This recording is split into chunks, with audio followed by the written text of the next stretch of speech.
会做一名好丈夫，对家庭尽心尽责。最后，请大家一起与我们分享这幸福快乐。祝大家身体健康，万事如意。谢谢。เจ้าบ่าวนะคะกล่าวทุกคนเลยค่ะต่อมาครับขอบพระคุณแขกผู้มีเกียรติทุกท่านนะครับที่มาร่วมงานนะครับขอบคุณอย่างยิ่งนะครับที่เสียสละเวลามีค่าของท่านนะครับเข้ามาร่วมงานและทำร่วมยินดีกับผมทั้งสองคนนะครับ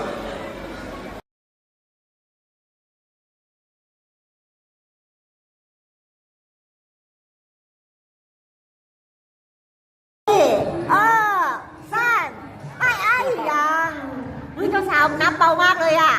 เบามากเลยไม่ค่อยมีแรงเลยนะเจ้าสาวเราอ่ะซาดยังซาดย่นปั๊บโอ้โหให้ขึ้นมาหน่อย